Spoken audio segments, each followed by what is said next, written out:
let's talk about some Nat 3s that you should be building as a new player. There are really no bad ones, but for the sake of prioritizing progress and building the right ones first, I thought this might be kind of a helpful video for newer players. So let's hop on in and start talking about it.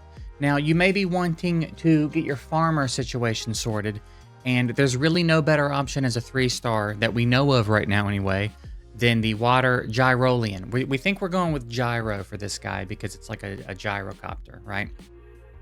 So I've been on the fence about whether it's Gyro or Gyro, but we're going Gyroleon. He's got AoE 3 hitter here with speed down and attack down, buff strip. Pretty nice skill all around. He's going to be useful in more places than just farming, but if you want to get a campaign farmer sorted pretty quickly, that's easy to skill up and really not too hard to gear, this is probably going to be your guy. Another one here, we have an AoE defense down, and then we have an incurable in the A1. But again, double AoE, good cooldown. Skilled up, that's a 3-turn. Skilled up, that's a 4-turn. For a 3-star, very solid farmer.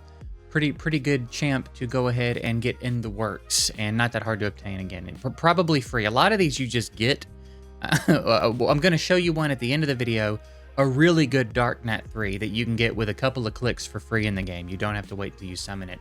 And I just learned about it recently, but for now, that's who we're talking about.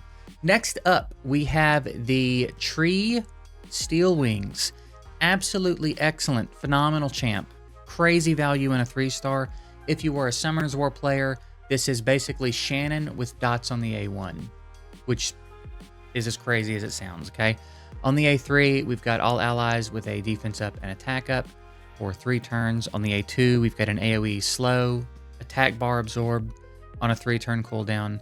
And then again on the A1, we have potentially double dots, right? 50% chance to inflict dots. If it procs both times, you're putting double dots up with the A1. Incredible for Boxing Club. Gonna be very nice for quite a few things. Absolutely should build this champ. Speed, HP, and accuracy. I just did a video pretty recently about a free-to-play Boxing Club 10 team that you can put together. It's all Nat 3s. They're all level 50, and they all have pretty mediocre gear on them. And he's one of the champs on the team. So that I'll card to it up in the top corner of the video, and it'll probably be on the screen at the end of this video if that's something that you want to check out and start getting your Boxing B10 team sorted. But yeah, Steelwings is absolutely one that you should think about building. And a couple of the units that we're going to talk about are on that Boxing Club team because that's something you should be getting sorted as soon as you can. You should be trying to progress in there as soon as you can. The next one, again, another member of that team we just talked about, the Tree Occult Dancer. Fantastic support for a 3-star. Gives you an HP lead for dungeons, which is going to make your life a lot easier early on. Eventually, you'll want to graduate into like a speed lead or a damage lead, but to start out when the real struggle is simply staying alive, she's going to make your life quite a bit easier. On the A3, even the HP ratio of all allies. Afterward, grant them 2-turn healing over time and a 3-turn shield that equals to 40. It says equal to 40 of your level. I'm guessing it just equals your level. I don't know. I don't know exactly what that means. I think over time the wording's going to get improved, but it's a decent little shield. It's nothing crazy, but it's nice to have on top of your HP. Very, very handy, and she's not going to get blocked out for an incurable. So if you get an incurable buff put on, debuff put on you, she's going to work through it because she's balancing and not healing. The heal over time wouldn't work through it, but the balance would work. So this is pretty handy. Great little support skill. And then here we've got a single target cleanse.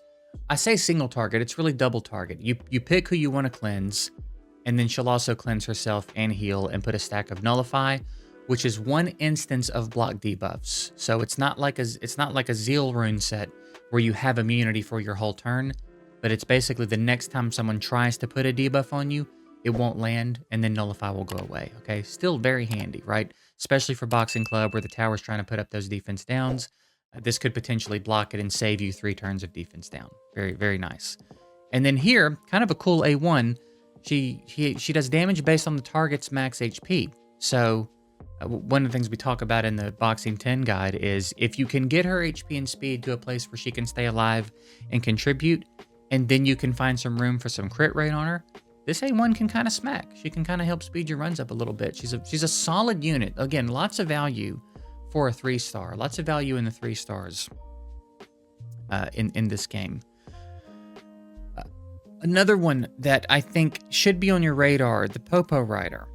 Tree and fire, honestly. Probably tree first. If you're a Summoner's War player, this is basically Bernard.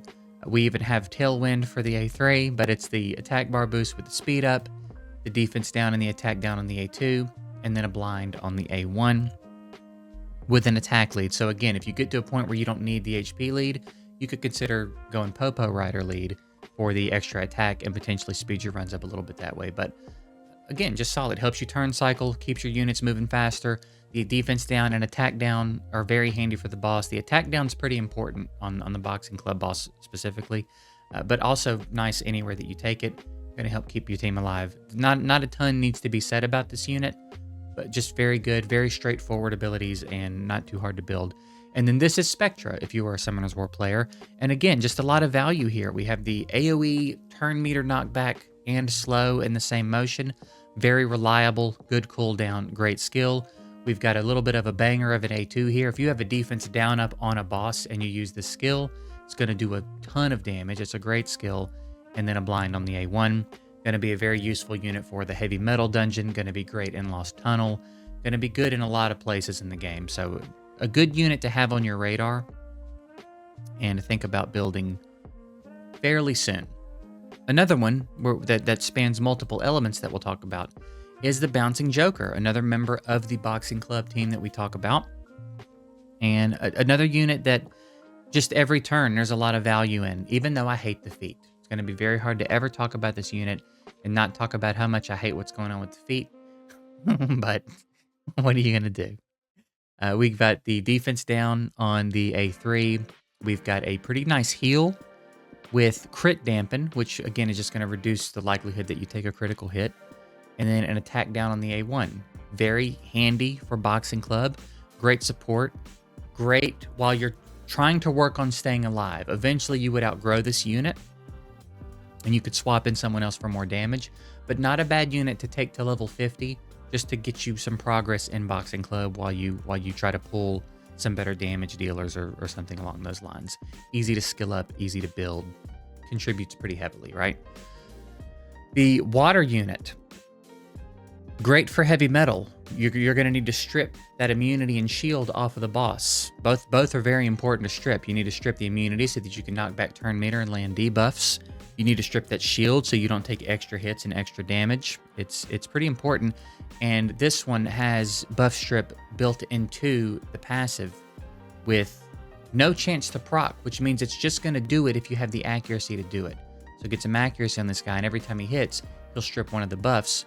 Has a 40% chance to get an extra turn, so you've got a decent chance to double up and strip both buffs, potentially with a hit. And the nice thing about the A1 is if immunity's up and you hit, it'll strip the immunity and then still put the A1, or I'm sorry, the attack down on the enemy. So the passive procs before the debuff on the A1. Really handy. And then, again, just another nice heal and crit dampen. So solid units to build and have on your radar. And again, I'm using mine at level 50, and I'm clearing heavy metal 10. So he doesn't even need to be 6-starred to contribute, right? You just have to get some HP on him and keep him alive. Now, for the dark unit that we're going to talk about, there are many more good 3-star units, but those are just a few that I think are worth having on your radar very early on. The last one we want to talk about that's very easy to get. If you come into your challenges and you go into Dungeon Explorer and you go to Anonymous, it'll say check the strategy information of Anonymous HQ. Literally all that means is you click Embark, you click on your dungeons, you go to Anonymous HQ and you click the strategy button. And that gets you the Dark Giant. For my Summoner's War players, the Dark Giant is Basalt. So you know how crazy it is that the game just basically gives you Basalt for just checking the strategy info on a dungeon. That is really nice. Fantastic unit. Going to be usable just about everywhere. Going to be really nice support for you in the dungeons. Going to be fantastic for Lost Tunnel. Very good unit. And someone that you can add to your account as soon as you can click that tab and go to the strategy info. So let's talk a little bit about the kit. Attacks all enemies and decreases their action bar by 50%. AoE turn meter knockback, 50%. And if it resets anybody's turn meter, then they get stunned. And then damage based on defense. So you can increase his damage while you increase his survivability. Here we've got a pretty good heal. HP of all allies by 20% of your max HP. So basically you just tank this guy up and put some accuracy on him and a little bit of speed, and he's a monster. And then here we've got a taunt on the A1 that skilled up is pretty reliable. So it's great for control in the later stages of Lost Tunnel where maybe you have to manual and you need to lock down specific units. This is going to be a pretty reliable way to do that, and he's going to be able to take the hits because you're going to have loaded up his defense and HP anyway. So fantastic unit. And if we look at it maxed out, again, the heal goes up and everybody gets a speed buff. So killer unit. Crazy that all you got to do is click a couple times to get him added to the roster, and someone that you'll literally use everywhere, and you'll probably use him very long term. I know in Summoner's War, Basalt was part of my TOA hard team. My TOA hard auto team, he was part of it. I never took him out of it. So he's a great unit, and I want to make sure that you know that you can get him by just clicking a couple times. So that's it. That's a few of the 3-star units that I think should be on your radar. If you want some more guidance or something to reference, I am making a tier list that will be linked in the description of this video. It is a work in progress at the time of recording this, and will probably remain a work in progress, honestly, but it'll be a good reference. We're grading all of the units and all of the individual content, so you can get a quick look at roughly how good any given 3-star unit and 4-star and 5-star unit is in any given content. And eventually we'll have sections for recommended gear and sets and all that kind of stuff. But it'll be linked below if you want to reference that. If you're wondering who's good where, that should get you started. There's also a link to my Discord below if you want to hop in and get plugged into the community. Lots of very helpful people in my Discord.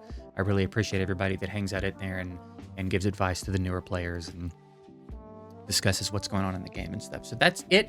Again, if you have any other units that you would like to suggest for newer players to keep an eye on, feel free to drop them in the comments because I definitely didn't cover them all in this video. I'm going to go ahead and get out of here. I hope it was helpful. I appreciate you guys watching, and I'll see you in the next one.